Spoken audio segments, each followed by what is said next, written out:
No había otra opción.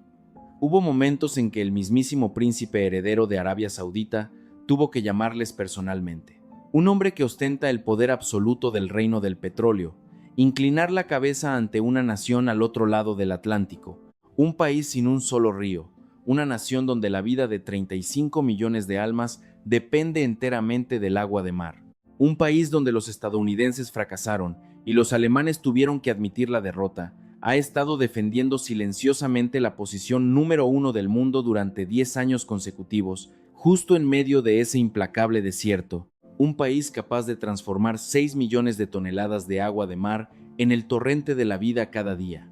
Un país en el que, a pesar de haber invertido miles de millones durante los últimos 5 años, todavía no es suficiente, y que sigue recibiendo súplicas fervientes. Por favor, ayúdennos más. Ese país es México. Y ahora les contaré la historia que sacudió al mundo. Espero que este relato llegue a mucha más gente. Si te suscribes al canal, le das a me gusta y dejas un comentario que diga ¡Viva México! Para animarnos, será una fuente de motivación inconmensurable para nosotros. Mi nombre es Faisal Al-Arabi.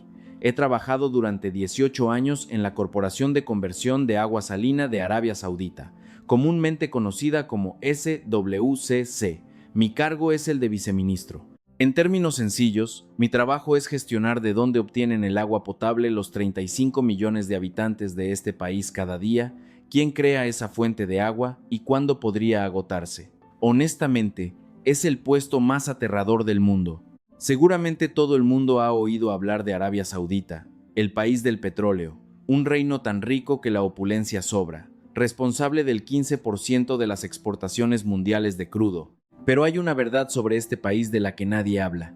No tenemos ríos, ni uno solo, tampoco lagos. La precipitación anual es de apenas 59 milímetros, menos de una décima parte de la de la Ciudad de México. Basándose únicamente en el agua del cielo, este país no podría sobrevivir ni un solo día.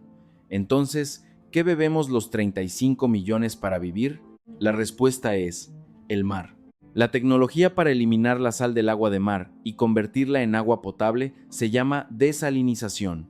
El 97% de la población de este país bebe agua producida en plantas desalinizadoras. Usan esa agua para cocinar el arroz, para bañar a sus hijos. El consumo diario de agua alcanza los 5 millones de metros cúbicos. ¿Sabes qué pasaría si estas plantas dejaran de funcionar? En 48 horas no saldría ni una gota de agua de los grifos. Las máquinas de diálisis en los hospitales se detendrían. El agua de refrigeración para las centrales eléctricas se agotaría. Ciudades enteras quedarían paralizadas. Si el petróleo es la sangre de este país, el agua es el corazón. Cuando el corazón deja de latir, toda la riqueza se vuelve insignificante. Yo soy el hombre que gestiona ese corazón. Nací en Jeddah. Estudié ingeniería ambiental en la Universidad Rey Saud y obtuve una maestría en gestión de recursos hídricos en el Imperial College de Londres. Empecé a trabajar en la SWCC a los 31 años. Durante los siguientes 18 años, me dediqué a la construcción, inspección y operación de las plantas desalinizadoras de este país. Mi miedo al agua se originó en una experiencia de la infancia. Cuando tenía 8 años, una planta desalinizadora en las afueras de Riad tuvo un problema y tuvo que cerrar durante 3 días. Se cortó todo el suministro de agua de la ciudad. Mi madre tenía que levantarse a las 4 de la mañana para hacer fila y recoger agua. A cada familia solo se le daba un bidón de plástico de 20 litros. Eso era todo lo que una familia de 4 personas tenía para sobrevivir el día. Solo nos atrevíamos a beber ni pensar en bañarnos. Para un niño de 8 años, esos 3 días parecieron una eternidad. Desde entonces, me convertí en un adulto que siempre siente alivio cada vez que abre un grifo y ve correr el agua. El mundo que conocía en el negocio del agua era muy simple. Era un mundo dominado por Europa. Veolia y Suez de Francia, Siemens de Alemania, Abengoa de España.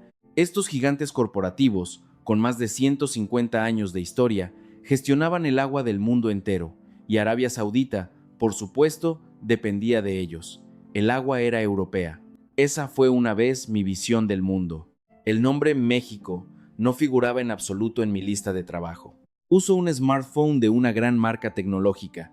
Tengo un refrigerador de una marca famosa en casa.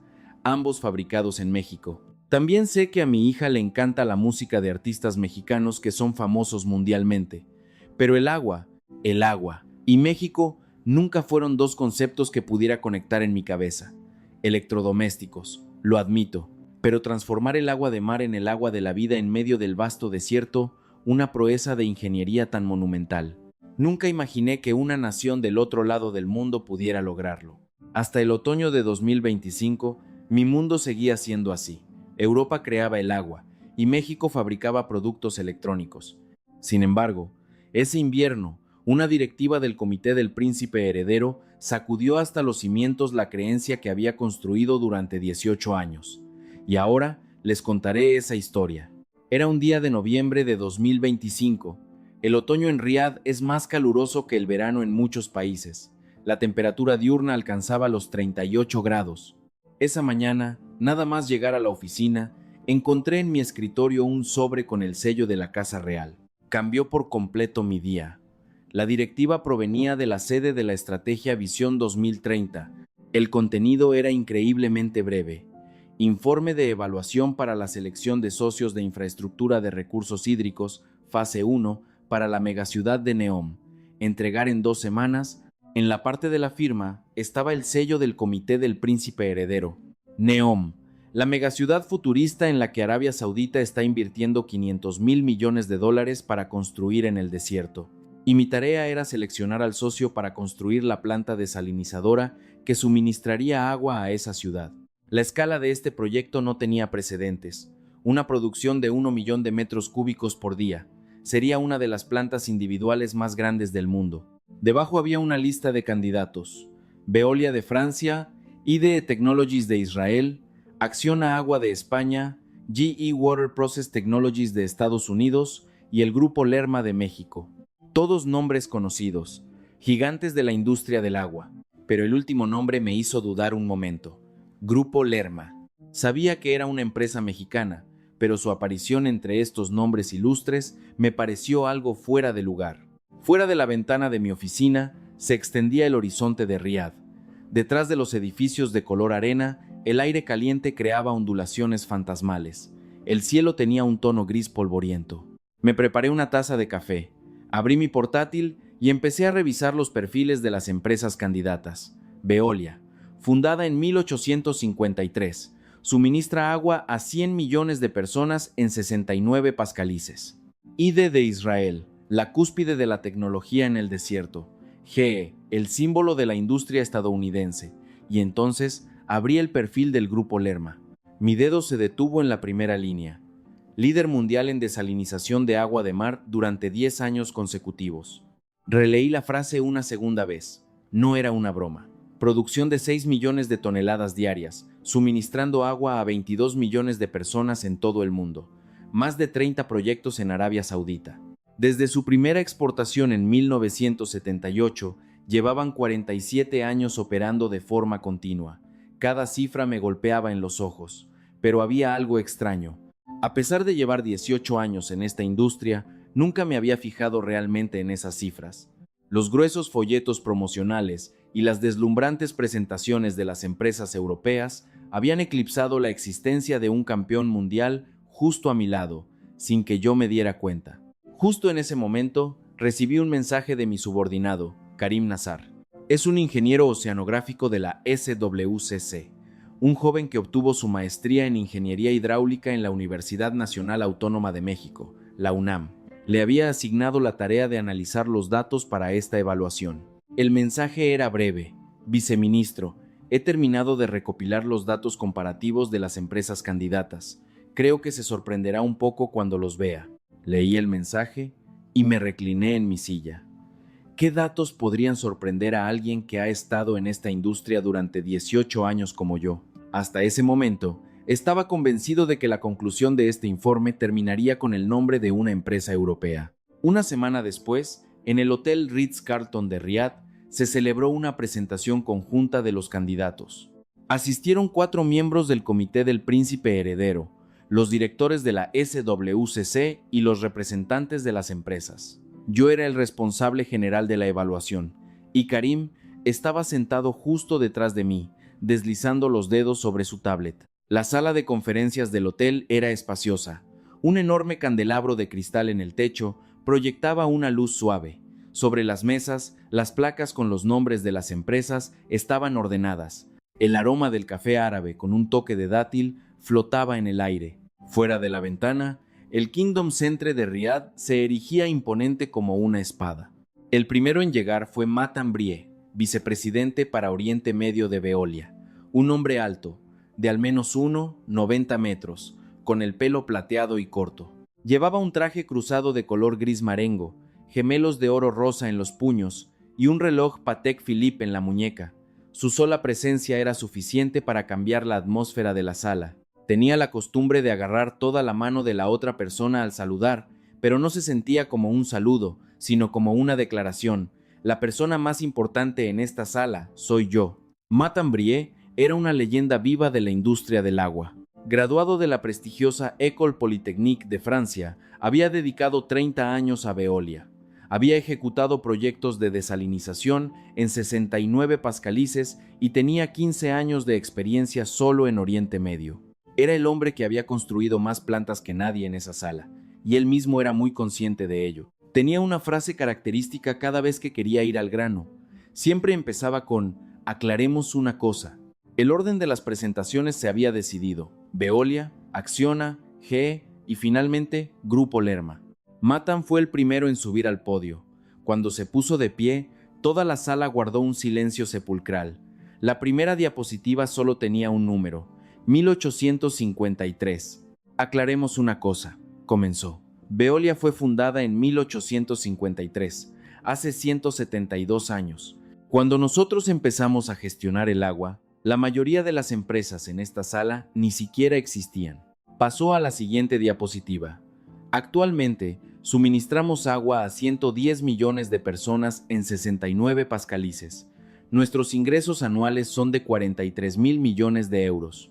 En el negocio del agua, no hay ninguna empresa en la Tierra más grande que nosotros. Las cifras eran abrumadoras. Los miembros del comité asentían. Matan, mientras cambiaba de diapositiva, continuó. Recientemente, he oído algunos comentarios sobre empresas asiáticas y de las Américas. Sonrió levemente. Su mirada se desvió hacia el final de la mesa, donde estaba la placa con el nombre de Grupo Lerma de México. Una buena empresa. También han realizado bastantes plantas desalinizadoras. Sin embargo, NEOM está en una liga completamente diferente. 1 millón de metros cúbicos al día, la mayor escala del mundo. Aquí se necesita una solución integral que pueda gestionar de forma integrada desde el diseño hasta la operación. Construir bien una planta y diseñar el ecosistema hídrico para toda una ciudad son dos campos completamente diferentes. Varios miembros del comité empezaron a tomar notas.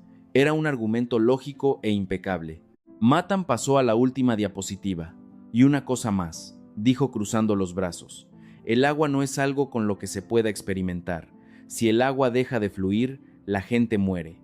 Confiar el suministro de agua de NEOM a una empresa con 172 años de experiencia y que nunca ha dejado que el agua se detenga, ¿no es esa la elección más razonable? La sala se quedó en silencio. Fue una conclusión perfecta, irrefutable. A decir verdad, incluso yo estuve a punto de asentir. En ese momento, James Collins, que estaba sentado en el centro de la mesa, habló. Era un consultor independiente que había trabajado para GE Water y era el asesor técnico para esta evaluación. Un estadounidense. Una presentación magnífica, vicepresidente Brie, dijo asintiendo hacia Matan. Su historial es verdaderamente abrumador. Honestamente, no creo que necesitemos deliberar más. Matan sonrió tal como esperaba. Miré hacia el final de la mesa. Detrás de la placa del Grupo Lerma, un hombre estaba sentado en silencio. Entre los gruesos folletos de Veolia y los deslumbrantes videos de simulación de IDE, su puesto parecía increíblemente sereno. Un solo dossier y un ordenador portátil. Eso era todo lo que tenía, atrapado entre los gigantes europeos. Esa pequeña placa con su nombre parecía un simple adorno, pero en ese momento aún no sabía que las cifras que podían cambiar el rumbo de toda la sala yacían inactivas dentro de ese silencioso dossier. Los demás candidatos continuaron con sus presentaciones. IDE mostró el poder tecnológico de Israel en el desierto. GE destacó su escala y su solidez financiera. Acciona resaltó su amplia experiencia en el Mediterráneo. Todas fueron impresionantes, pero sinceramente, ninguna presentación superó la atmósfera que Matan Brie había creado desde el principio. 172 años, 110 millones de personas. Esas cifras eran como un techo pesado que presionaba a toda la sala.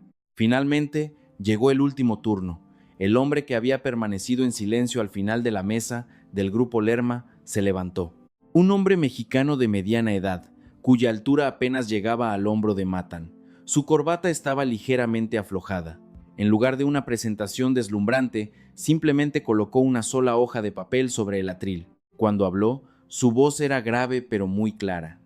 Soy Javier Herrera, director de la división de plantas del grupo Lerma.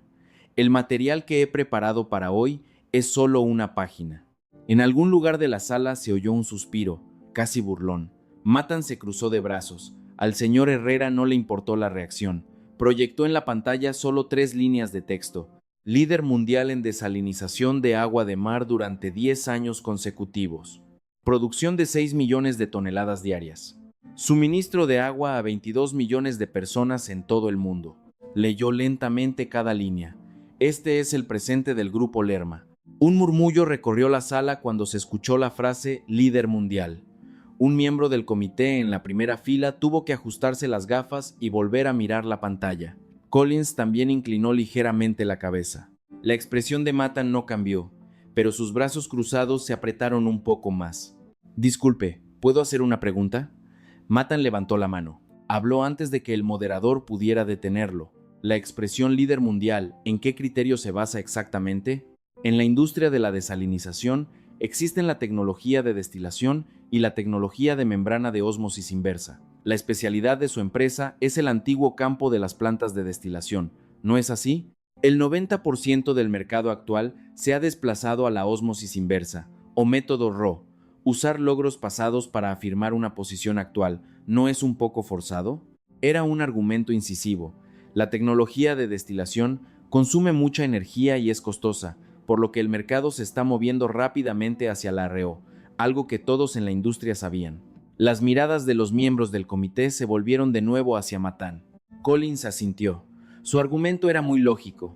El señor Herrera asintió. Es correcto. La sala volvió a quedar en silencio, con un toque de sorpresa. Había admitido el argumento de su rival. La fortaleza inicial del grupo Lerma era la tecnología de destilación. Lo que el vicepresidente Brie dice es totalmente cierto. Matan sonrió levemente, una sonrisa que parecía confirmar su victoria. Pero el señor Herrera no se detuvo ahí. Entonces, permítame hacerle una pregunta. Sacó una memoria USB de su bolsillo y la conectó al ordenador. Apareció una nueva pantalla. Este es el proyecto Shuaiba Fase 3, un proyecto que acaba de completarse en mayo de este año. Coste de construcción, 840,000 millones de yenes. Producción, 600,000 toneladas diarias, suficiente agua para unos 2 millones de personas. Miró directamente a Matan. ¿Sabe qué tecnología utiliza esta planta? La sonrisa se desvaneció de los labios de Matan. Membrana de ósmosis inversa, RO. Además, esta es la primera planta de RO a gran escala y respetuosa con el medio ambiente del mundo, combinada con una central de energía solar de 660 megavatios. El ambiente en la sala había cambiado. Oí el tecleo de Karim en su tablet a mi lado. El señor Herrera continuó. Usted dice que solo somos buenos en la vieja tecnología de destilación. Sí, eso era antes, pero lo que estamos construyendo ahora es RO, y además es un modelo de nueva generación combinado con energía solar. Le pido que mire el presente, no el pasado. Matan intentó decir algo, pero se detuvo. Era imposible que no conociera las especificaciones del proyecto Shuaiba Fase 3, pero probablemente no esperaba ser cuestionado de forma tan directa aquí mismo. El señor Herrera regresó a su asiento y pronunció sus últimas palabras. No tenemos una historia de 172 años, pero durante los últimos 47 años, ni una sola vez hemos abandonado este país. Desde 1978 hasta hoy, miró a Matan. ¿Cuándo llegó por primera vez a Arabia Saudita la empresa del señor vicepresidente? Matan no respondió, simplemente alargó la mano para coger su vaso de agua. Tras una pausa, comenzó la sesión privada. El moderador anunció que habría un informe comparativo sobre el desempeño de las empresas candidatas en Arabia Saudita. Esta parte la dirigiría yo mismo, porque yo también me había quedado impactado al ver los datos comparativos que Karim me había enviado 18 años en la industria. ¿Por qué nunca había examinado estas cifras? Vamos a comparar el historial en Arabia Saudita, dije desde el podio. La pantalla mostró una tabla. En ella se enumeraba el número de proyectos, el valor total de los contratos y el primer año de presencia en Arabia Saudita de cada empresa. Primero, el momento en que las empresas comenzaron a operar en Arabia Saudita, señalé la tabla. Veolia, 2001, IDE, 2005, GE, 2003, Acciona, 2010. Y finalmente, Grupo Lerma, 1978. Un murmullo de sillas moviéndose resonó en la sala. Cuando la cifra 1978 se colocó junto a las otras 4, la diferencia se hizo demasiado evidente. Matan había hecho hincapié en su historia de 172 años, pero la historia del Grupo Lerma en Arabia Saudita era al menos 20 años más larga que la de cualquier otro candidato. A continuación, el número total de proyectos en Arabia Saudita. Siguiente diapositiva. Grupo Lerma, más de 30 proyectos. Veolia, 7 proyectos. IDE, 5 proyectos. Mientras leía las cifras, sentí una vez más la disparidad, más de 4 veces la diferencia. La expresión de Matan se volvió rígida. Y aquí está el valor total de los contratos en Arabia Saudita en los últimos 5 años. Tercera diapositiva. Grupo Lerma, aproximadamente 7 billones de yenes. Hice una pausa, mirando alrededor de la sala. 7 billones de yenes. Esta cifra incluye la planta desalinizadora Shuaiba Fase, 3 por 840 mil millones de yenes. Yanbu Fase, 4 por 780 mil millones de yenes. Jafurah por 1.4 billones de yenes, una planta metalúrgica por 1 billón de yenes, y más recientemente el contrato de la planta de energía de ciclo combinado de Jafurah por 890 mil millones de yenes. Cada vez que leía una cifra, sentía que el aire en la sala se volvía más pesado. Collins dejó su pluma y miró fijamente la pantalla. Ya no era la cara del hombre que había dicho que no había necesidad de deliberar más. Matan levantó la mano. Un historial muy impresionante, dijo. Su voz seguía siendo tranquila, pero era claramente diferente de la confianza de la mañana. Sin embargo, mi duda sigue siendo la misma. Construir muchas plantas desalinizadoras y ser capaz de operar un sistema de agua integrado a la escala de NEOM son dos cuestiones diferentes. El historial del Grupo Lerma es principalmente EPC, es decir, diseño y construcción, pero la OM, es decir, la operación y el mantenimiento continuos durante 20 o 30 años después de la finalización, ese es nuestro dominio. Veolia construye y opera. No debemos confundir las dos cosas. Un contraataque brillante. EPC y OM realmente requieren capacidades diferentes. Los ojos de los miembros del comité se volvieron de nuevo hacia Matan. El señor Javier Herrera del Grupo Lerma no respondió de inmediato. En su lugar, abrió un archivo de su portátil y lo proyectó en la pantalla. Era un documento oficial con el logotipo de la SWCC. Un documento que incluso yo veía por primera vez. Este es el informe de evaluación del rendimiento operativo de las plantas desalinizadoras emitido por la SWCC en 2024, dijo el señor Herrera. Estos son los datos operativos de los últimos 10 años de la planta de Ras Al Khair, construida por el Grupo Lerma. Es una de las plantas desalinizadoras más grandes del mundo, con una producción de más de 1 millón de metros cúbicos diarios. La tasa media de funcionamiento en los últimos 10 años ha sido del 97,3%. Miró directamente a Matan. Una empresa que solo sabe construir no puede alcanzar esta tasa de funcionamiento. ¿Cuál es la tasa media de funcionamiento de las plantas que su empresa opera en Arabia Saudita? Matan no respondió. En su lugar, empezó a girar lentamente un bolígrafo sobre la mesa. Collins estaba escribiendo algo en su cuaderno. Justo en ese momento, me di cuenta de que el flujo de esta reunión estaba cambiando.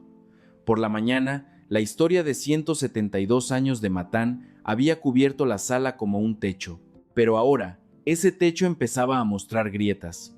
Sin embargo, Matambrié aún no se había derrumbado. Todavía le quedaba una última fortaleza. La escala es diferente. Neom no tiene precedentes. Para superar ese muro se necesitaba algo más. A la mañana siguiente, la sesión del segundo día se centró en una evaluación técnica en profundidad. La noche anterior me había quedado despierto hasta las 2 de la madrugada leyendo los documentos adicionales que Karim me había enviado. Cuanto más leía, más sentía que lo que creía saber sobre el negocio del agua durante 18 años se estaba desmoronando. A las 8 de la mañana, cuando entré en la sala de reuniones, el aroma del café árabe ya flotaba en el aire. Bri ya estaba sentado en su sitio, el mismo de ayer, pero con una diferencia. En lugar de tener los brazos cruzados, tenía ambas manos sobre la mesa. Había pasado de una postura de ataque a una de defensa. El señor Herrera seguía sentado en silencio en su sitio de siempre, con el mismo dossier delante, sin cambios. El tema de la sesión de la mañana era la adaptabilidad al entorno saudí. Había introducido este tema a propósito porque, en mis 18 años de carrera, la mayor variable que había presenciado no era la capacidad técnica, sino el entorno. El desierto saudí mata las máquinas. Esto no es una metáfora, es un hecho. Tengo una pregunta para las empresas candidatas, comencé. En su opinión, ¿cuál es la mayor amenaza técnica para las plantas desalinizadoras en la costa este de Arabia Saudita? Matan fue el primero en levantar la mano. La corrosión y las incrustaciones causadas por la sal es el factor principal que reduce la vida útil de las membranas de Ro. Veolia ha logrado extender la vida útil de las membranas en un 40% gracias a una tecnología de recubrimiento anticorrosivo desarrollada por nosotros mismos. Una respuesta perfecta, del libro de texto. El señor Herrera levantó la mano. Estoy de acuerdo. El daño por la sal es un problema grave. Asintió. De nuevo, empezó con un «es correcto». Empecé a reconocer el patrón de este hombre. Cada vez que decía «es correcto», lo que seguía era, sin duda, una historia mucho más grande. Sin embargo, continuó el señor Herrera, cualquiera que haya operado realmente una planta en Arabia Saudita sabe, lo más aterrador no es la sal, es la arena. Proyectó una foto en la pantalla, un equipo gigantesco completamente cubierto por una capa de arena oscura. Esta es la imagen de una planta desalinizadora después de un por Abu, una supertormenta de arena que ocurrió en la costa este en 2019. Vientos de 120 km por hora lanzan partículas de arena superfina hasta lo más profundo de la maquinaria. No importa cuán bien sellada esté, las partículas de este tamaño encontrarán una grieta para entrar, queman los circuitos electrónicos, dañan los sensores, atascan las válvulas. La sala se quedó en silencio. La expresión de Matán se contrajo ligeramente. El señor Herrera mostró la siguiente foto. Y este es el calor del verano, 52 grados Celsius. A esta temperatura, más de la mitad de los equipos electrónicos de precisión fabricados en Europa fallan. Los sistemas se sobrecargan. Las placas de control se apagan automáticamente por el calor. Miró alrededor de la sala. Esto no es un problema de capacidad técnica, es un problema de experiencia combatiendo el desierto. Llegado a este punto, no pude evitar intervenir. Aunque el responsable de la evaluación no debería favorecer a ninguna empresa, era mi deber decir la verdad. En 2021, en una planta en la costa este operada por una empresa europea, necesitaron reemplazar las membranas de Ro, pero no tenían repuestos en el sitio. Se tardaron 6 días en enviar los repuestos por aire desde la sede en Francia y otros 4 días para enviar a los ingenieros, un total de 2 semanas. Durante esas 2 semanas, la capacidad de la planta se redujo en un 30%. Eso significa que 300,000 personas se quedaron con escasez de agua durante 2 semanas. La mandíbula de Matán se tensó. Sabía de qué planta estaba hablando. Sin embargo, hay un dato muy interesante. El señor Herrera proyectó una nueva diapositiva, un gráfico de barras. Situación de paradas de emergencia de las plantas desalinizadoras en toda Arabia Saudita durante el Porabub por de 2019. El tiempo medio de inactividad de las plantas operadas por empresas europeas fue de 72 horas. El de las plantas estadounidenses de 48 horas. Hizo una pausa. El tiempo medio de inactividad de las plantas construidas y operadas por el grupo Lerma fue 4 horas. 4 horas. Cuando esa cifra resonó en la sala, oí a Collins dejar su pluma. 72 horas frente a 4 horas, una diferencia de 18 veces.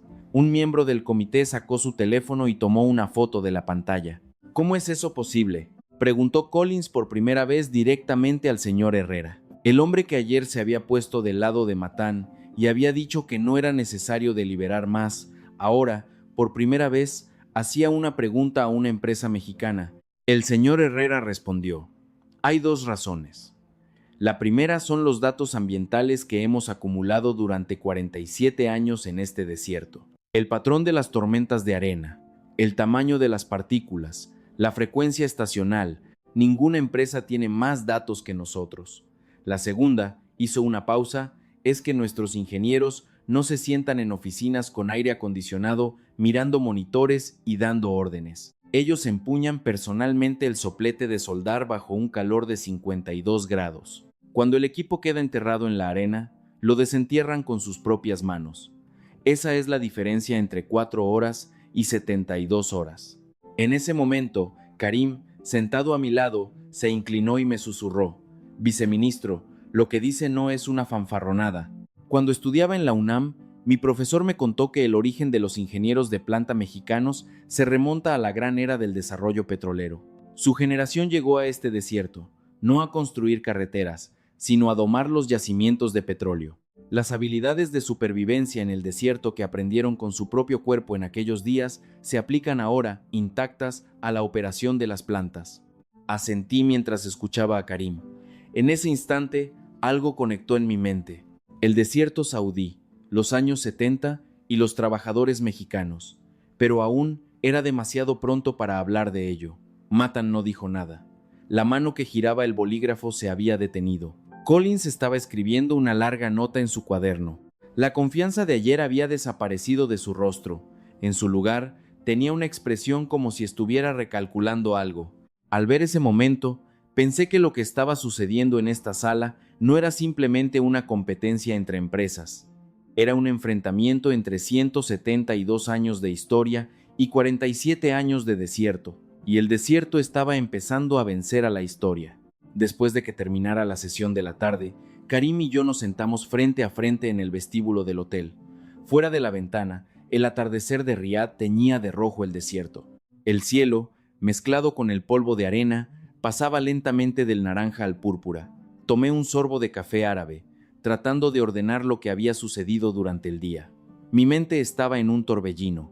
Los datos eran suficientes, pero la conclusión del informe aún no estaba clara. Viceministro, dijo Karim sacando su tablet. Sobre la historia de los años 70 que le mencioné antes, me gustaría mostrarle algo más. En la pantalla apareció una foto en blanco y negro. En medio del desierto, barracones improvisados se alineaban, y frente a ellos, un grupo de hombres latinos, de baja estatura, posaban erguidos. Llevaban cascos, sus rostros ennegrecidos por el sol y el petróleo. 1976, dijo Karim. Ingenieros y trabajadores petroleros mexicanos llegan a Arabia Saudita. ¿Sabe cuál era el ingreso per cápita de México en esa época? Negué con la cabeza. Alrededor de $200. Para los estándares saudíes de hoy, ni siquiera es el salario de un mes. Vinieron desde un país así a este desierto para ganar dinero. Karim amplió la foto. Vi la mano de un hombre, una mano callosa y agrietada. ¿Sabe lo que hicieron? Karim mostró la siguiente foto. Una vista aérea de una compleja red de tuberías y plataformas de extracción extendiéndose por el desierto infinito. Construyeron la infraestructura petrolera de Arabia Saudita. Desarrollaron nuestros yacimientos. Construyeron nuestros puertos industriales. Dormían en contenedores de metal sin aire acondicionado, en veranos de más de 50 grados. Se levantaban a las 4 de la mañana para ir al campo. Solo descansaban 2 días al mes. Al mirar esas fotos, una extraña emoción me invadió. Como saudí, me beneficio de esta riqueza todos los días, pero nunca me había preguntado quién la había construido. Continúa, le dije. Desde los años 70 hasta los 80, unos 150,000 mexicanos llegaron a Oriente Medio, incluida Arabia Saudita, como trabajadores petroleros y de la construcción. La voz de Karim se volvió solemne. El dinero que ganaron fue enviado de vuelta a México, y ese dinero se convirtió en el capital para la industrialización del país. se utilizó para construir refinerías, astilleros, plantas de semiconductores. No es exagerado decir que el punto de partida para que México se convirtiera en una de las principales economías del mundo, como lo es hoy, fue aquí mismo, en este desierto. Y el Grupo Lerma llegó a Arabia Saudita por primera vez precisamente en esa época. Karim abrió un documento en su tablet, Proyecto de Desalinización de Al-Khafji, 1978, el primer proyecto de planta del Grupo Lerma en Arabia Saudita. El país de los trabajadores que construyeron nuestra industria petrolera ahora venía a decir que crearían agua. Me miró. Viceministro, los 47 años no son solo la duración de una carrera, es un legado construido sobre el sudor que la generación de sus padres derramó en este desierto y que la generación de sus hijos ha continuado con la tecnología. Dejé la taza de café. Sentí que mis manos temblaban. Karim, ¿por qué elegiste ir a estudiar a México? Karim guardó silencio por un momento, mirando por la ventana. El atardecer casi había terminado. El cielo se había vuelto de un color índigo.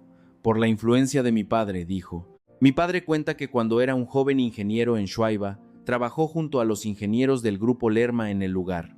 Eso fue durante la construcción de la planta de Shuaibah. La mirada de Karim cambió. Mi padre decía que los mexicanos eran muy diferentes. Los ingenieros europeos llevaban traje, se sentaban en la sala de control con aire acondicionado mirando los planos y se iban a casa al terminar su jornada. Pero los ingenieros mexicanos llevaban el mismo mono de trabajo que mi padre, sudaban juntos en el mismo sitio de construcción. Cuando había un problema a las 10 de la noche, corrían desde el hotel y trabajaban juntos en la reparación hasta la mañana. Mi padre dijo, no solo vinieron aquí a ganar dinero, son los que se quedan con nosotros, por eso fui a México. Karim sonrió, pero las comisuras de sus ojos estaban un poco enrojecidas. Quería aprender la tecnología del país que mi padre respetaba. Lo más impresionante que aprendí en mis 2 años en la UNAM no fue la tecnología, sino la actitud. Los mexicanos tienen un espíritu. Si no se puede hacer, lo harán hasta que se pueda. Si no está en el manual, escribirán un nuevo manual ellos mismos. Esa es la mayor diferencia con Europa. No pude decir una palabra. Durante 18 años en la industria del agua, solo había mirado las especificaciones técnicas, las tasas de funcionamiento y los valores de los contratos. Pero detrás de esas cifras estaban los hombres que habían dormido sobre la arena de este desierto hace 50 años, y sus hijos, que ahora estaban construyendo las plantas desalinizadoras más grandes del mundo. Eso no eran datos. Era una voluntad que trascendía generaciones. Las luces del vestíbulo se encendieron gradualmente. Ya era de noche. Me levanté del sofá y dije, Karim, mañana es la última sesión. La conclusión del informe se anunciará allí. Karim asintió. Ya tiene una conclusión, señor. Miré el paisaje nocturno de Riad y respondí. Una conclusión que Matambrié nunca ha escuchado. Mañana del tercer día, la sesión final. Cuando entré en la sala de reuniones, el ambiente era diferente. Después de 2 días de batalla intelectual, el agotamiento y la tensión eran evidentes en los rostros de los asistentes. Matambrié estaba sentado en su sitio, pero el aura dominante que llenaba la sala el primer día había desaparecido. Llevaba gafas, el hombre que no había usado gafas en los 2 días anteriores. Probablemente había pasado la noche en vela leyendo documentos. El tema de la sesión de la mañana era la presentación de la estrategia de adaptación para NEOM. Era el momento en que las empresas presentaban sus propuestas específicas para NEOM. Matan, una vez más, fue el primero en presentar. Esta vez, su presentación fue deslumbrante. Un sistema integrado de gestión del agua para NEOM, recreado con una simulación tridimensional, desde la desalinización del agua de mar y el tratamiento de aguas residuales, hasta la gestión inteligente del drenaje, todo operado en un solo paquete. Era una propuesta de alta sofisticación técnica. Los miembros del comité también asentían mientras la veían. Al final de la presentación, Matan dijo con voz llena de confianza: aclaremos una cosa, NEOM es un proyecto sin precedentes. Y que no tenga precedentes significa que solo las empresas que ya tienen experiencia con esta escala pueden asumirlo. 1 millón de metros cúbicos por día. ¿Cuántas empresas en esta sala tienen experiencia diseñando y operando un sistema de agua integrado de esta magnitud? Miró lentamente alrededor de la mesa. La confianza había vuelto, la escala. Esa era la última fortaleza de Matán. Era el turno del señor Herrera. Se paró frente al atril, pero no proyectó ninguna diapositiva. En su lugar, solo dijo una frase. Usted dice que esta es una escala sin precedentes, ¿verdad? Así es. Ahí va de nuevo. Me enderecé. Sin embargo, señor vicepresidente, ¿recuerda qué empresa ya ha alcanzado esa escala sin precedentes aquí mismo, en este país? Encendió la pantalla. Apareció una foto, una vista aérea de una instalación gigantesca que se extendía sin fin a lo largo de la costa. Ras Al Khair. Cuando se completó, esta era la planta desalinizadora más grande del mundo, dijo el señor Herrera. Producción, más de 1 millón de metros cúbicos diarios. Una planta que está creando agua para 3 millones de personas cada día. Miró a Matán. La empresa que construyó esta instalación es precisamente el Grupo Lerma. La capacidad objetivo de NEOM de la que habló el vicepresidente, 1 millón de metros cúbicos diarios. Ya tenemos experiencia con esa escala. No es algo sin precedentes. El precedente está justo aquí. La sala de reuniones quedó en completo silencio. La última fortaleza de Matán, el argumento de que nadie tenía experiencia con esa escala, se había derrumbado ante una sola fotografía. Collins cerró su cuaderno, ajustó su silla y se levantó lentamente. El hombre que había estado tomando notas durante 2 días se levantó por primera vez. ¿Puedo decir algo? Collins miró al moderador. El moderador asintió. Collins miró alrededor de la sala y dijo: participo esta vez como asesor técnico. El primer día, honestamente, pensé que Veolia sería la elegida. Su historial era demasiado abrumador. Miró a Matán. Matán asintió levemente. Sin embargo, después de examinar los datos durante los últimos 2 días, debo admitir que mi juicio carecía de una variable crucial. Collins abrió su cuaderno. Primero, el tiempo de operación continua en Arabia Saudita. Grupo Lerma, 47 años, frente a Veolia, 24 años. Segundo, el historial de respuesta a las tormentas de arena. Grupo Lerma se recuperó en 4 horas, mientras que el promedio de las empresas europeas fue de 72 horas. Tercero, Ras Al Khair. Son la única empresa que ha construido y operado un proyecto de la escala exacta que requiere NEOM aquí mismo, en este país. Cerró su cuaderno. El historial es un registro del pasado, pero lo que debemos evaluar ahora es el futuro.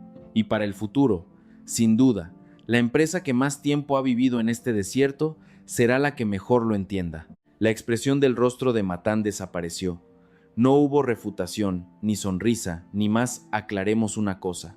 La confianza con la que había entrado en esta sala el primer día se había desvanecido por completo. Se quitó las gafas, las puso sobre la mesa y se reclinó en su silla. El hombre que no se había apoyado en el respaldo de su silla ni una sola vez en 2 días. No fue una rendición. Fue el momento en que un gigante de la industria del agua con 30 años de experiencia admitió por primera vez que, en este desierto, sus 172 años de historia ya no servían. Después de que Collins terminara su discurso, el moderador declaró un receso de 30 minutos. Todos se levantaron y salieron al pasillo. Matán Brie no se movió de su asiento. Jugueteaba con las gafas sobre la mesa, con la vista fija en la pantalla, donde todavía se veía la foto aérea de Ras Al Khair, la escala de esa instalación, la foto que había silenciado sus 172 años de historia. En el pasillo, Karim se me acercó. «Viceministro, ¿ya tiene la conclusión para el informe?» Asentí. Después de la conversación con Karim en el vestíbulo del hotel la noche anterior, la conclusión ya estaba decidida. Solo estaba pensando en qué palabras usar para transmitirla frente a Matán Brie y los miembros del comité. Terminó el receso. Comenzó la última sesión. Como responsable general, era mi momento de presentar mi opinión consolidada. Mientras caminaba hacia el podio, sentí que mi corazón se aceleraba. A decir verdad, tenía miedo. Durante 18 años, había creído en la tecnología del agua europea. Los informes de la SWCC siempre tenían los nombres de Veolia, Suez, Siemens. Era la opción segura, la costumbre, la elección que nadie se atrevería a cuestionar. Pero ahora estaba a punto de romper esa costumbre. Estaba a punto de decirle al comité del príncipe heredero: elijan a México, no a Europa. Si me equivocaba, mi carrera terminaría. En los últimos 2 días, hemos revisado todas las presentaciones de las empresas candidatas. Comencé. Capacidad técnica, historial, estabilidad financiera, experiencia en Arabia Saudita. Hemos confirmado datos significativos en todas las categorías. Empecé con una observación justa, pero todos en la sala sintieron hacia dónde se dirigían mis siguientes palabras. Antes de llegar a una conclusión, permítanme reafirmar una premisa. Apagué la pantalla, mirando alrededor de la sala. Este país no tiene ríos, no tiene lagos. La precipitación anual es de apenas 59 milímetros. 35 millones de personas viven dependiendo enteramente del agua creada por las plantas desalinizadoras. Si las plantas se detienen, en 48 horas este país quedará paralizado. Hice una pausa, respiré hondo y continué. Para este país, el agua es más importante que el petróleo. Si el petróleo deja de fluir, perdemos dinero. Si el agua deja de fluir, perdemos vidas. El aire en la sala se volvió pesado. Las expresiones de los miembros del comité cambiaron. Se dieron cuenta de que esto no era una evaluación corporativa, sino un lugar donde se decidía la supervivencia de la nación.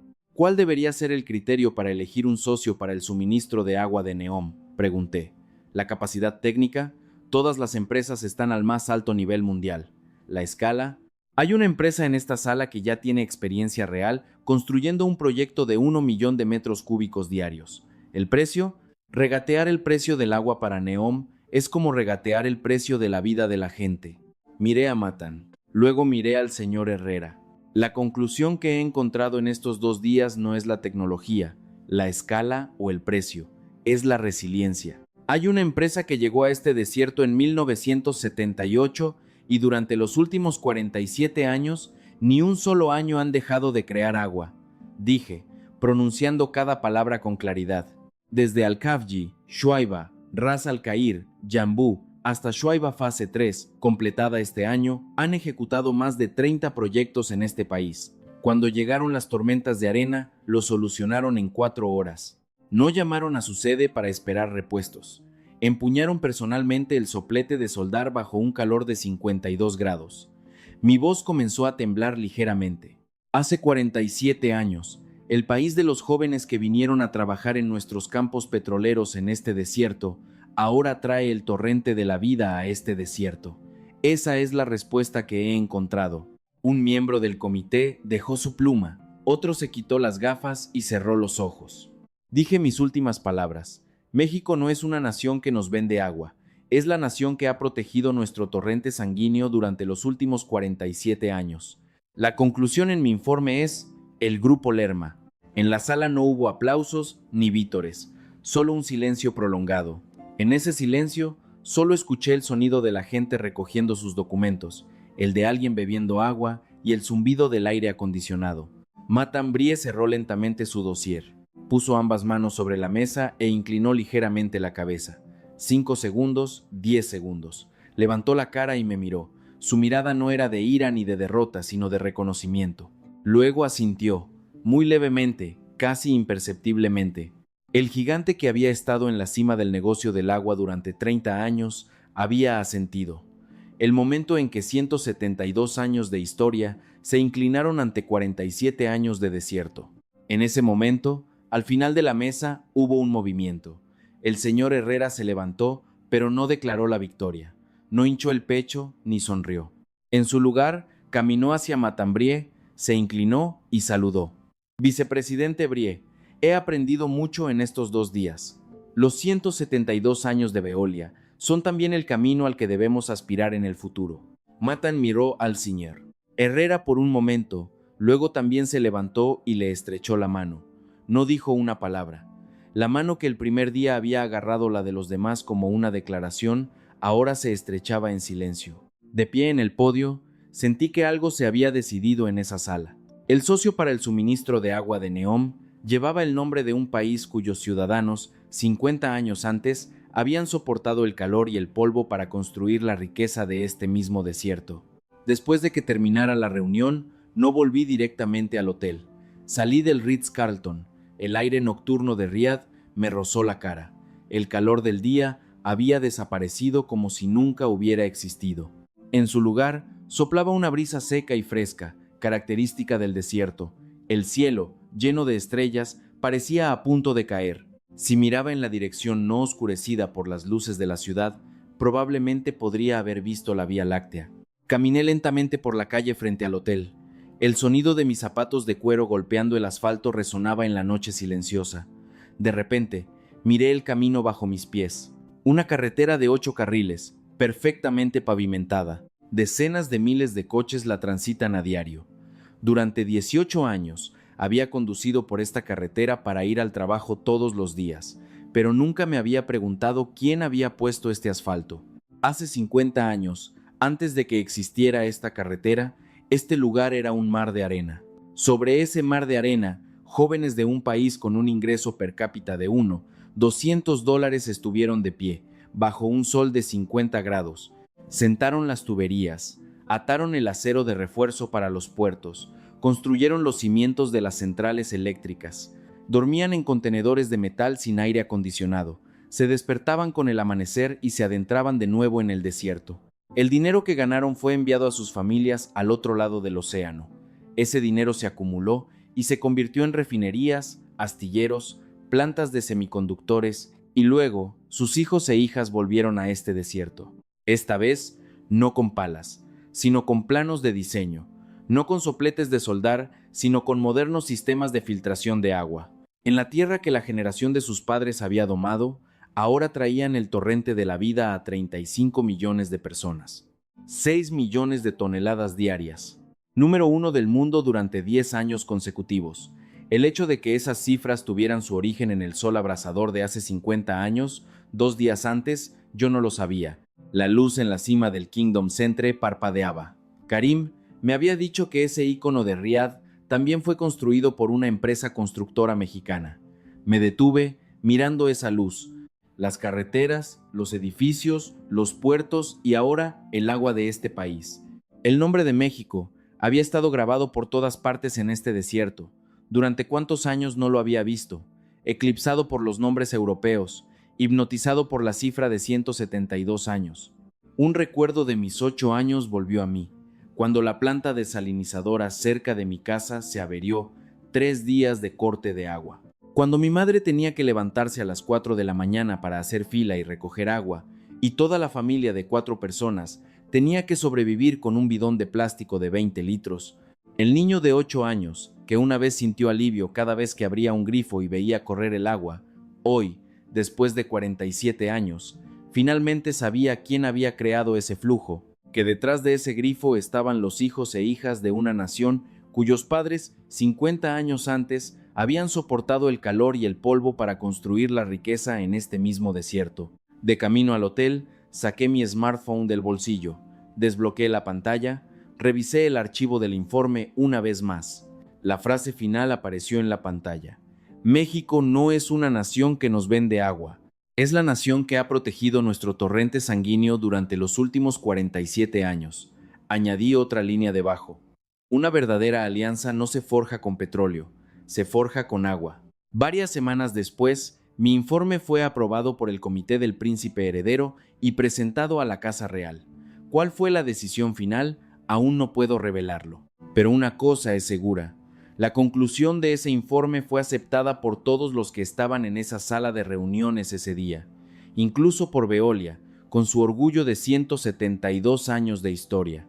Amigos, incluso en este mismo momento, en la costa de Arabia Saudita, el agua de mar sigue siendo bombeada a las plantas desalinizadoras. El agua salada fluye a través de las tuberías, pasa por las membranas de filtración, se convierte en un torrente de vida pura y se entrega a los grifos de 35 millones de personas. El país que ha protegido ese corazón durante los últimos 10 años no es Estados Unidos, no es Francia, ni es Alemania, es México. El país de los padres que soportaron el calor y el polvo para construir la riqueza de este desierto hace 50 años, y ahora sus hijos e hijas están haciendo que la vida fluya por el desierto. Espero que esta historia llegue a mucha más gente. Sería maravilloso si la compartieras. Suscríbete al canal, dale a me gusta y deja un comentario. ¡Viva México! Será una gran fuente de fortaleza para nosotros. Gracias por escuchar.